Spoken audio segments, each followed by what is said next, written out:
Going to do now, Tom, we're going to scrutinise all that's going on. With me in the studio, we've got Deborah Feldman. Deborah's from Tatler magazine, and she's recently written an article, How to Cope with Being a Royal If You Are Expecting, which we can read online.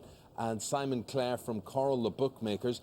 Simon, first of all, the odds on boy or girl?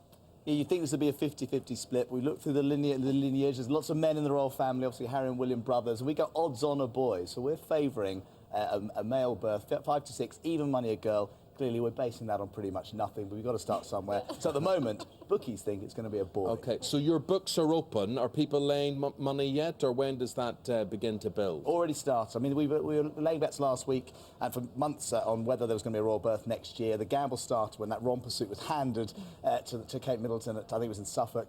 So it's costed a few quid, actually, the announcement today, but now we're focusing on what the name is and what the odds will be. Yes, and why John? Well, look, it's going to be a traditional name. We look through, you know, William, Harry, Charles, they're all traditional names. We've gone for John at 10 to 1. Other bookies have other names favourite. The real key now is to where the money's going to go. It's pretty too early. I'm sure they haven't decided what they're going to call this child. They don't even know what sex it's going to be yet. But I'd be very surprised. Well, what do you think? Is it going to be a traditional name? I think it will be a traditional name, yeah. But I'd be surprised if they'd thought about the names yet. Yeah, it couldn't be much more traditional than Victoria we see here. But I do have to ask you, Deborah, do you think they'll be brave enough to go with Diana? I'd be very surprised if they went with Diana. I mean, not because they wouldn't want to celebrate her life, but it would be, for me, an odd choice at this point. There'd be a lot of pressure on any child, and there would be so much pressure, yeah. I would be surprised. You could see Elizabeth, some people are, the mirrors say Elizabeth's 8 to 1, but you've got it there at 14 to 1. Deborah, from your point of view, I suppose this wasn't so much a surprise. You were just waiting for the announcement at some stage. You knew they were trying. Well, we've been waiting since the day they said they were going to get married for them to have a baby.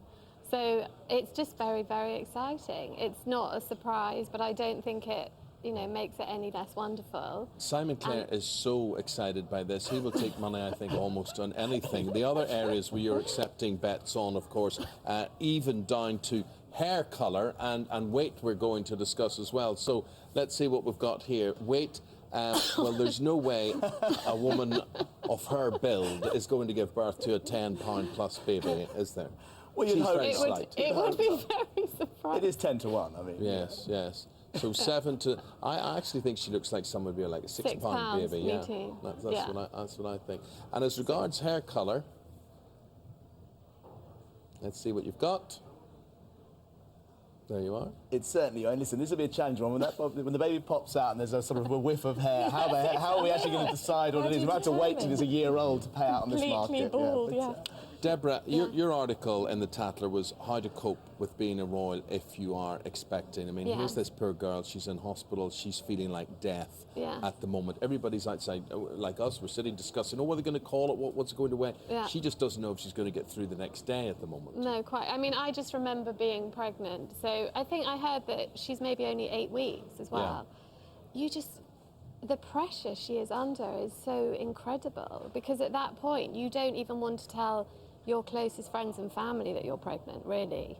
Sure, so until they get that 3-month scan. Yeah, so for her to be in hospital with a bank of journalists, for us all to be talking about it is just stressful and difficult. And the point we were talking about in the article, in quite a jovial way, was, all the things that happen to you when you're pregnant, it's hard enough, when you don't have the eyes of the media on you. Imagine what it must be like. And also she had enough, enough media attention already, didn't she? Exactly. As soon as she gets out of hospital, it's going to be at fever pitch, I know. I feel bad for her. Yeah. I think it's, I think we really have to respect how difficult this is going to be for her. Well, do you think they'll wrap her up in cotton wool, or do you think she will maintain a full diary? I think that providing she feels well enough, she will maintain a full diary. I would be surprised if they wrapped her up in cotton wool, because, it's not an illness, it's a celebration, and she should be fine, and she's a young, healthy girl. And providing she gets through this and is, okay and not feeling sick anymore, then the hope is she'll just continue as normal. Okay. Simon, Deborah, thank you both very much indeed. Thank you. We'll leave it there. Newspaper editors, we hear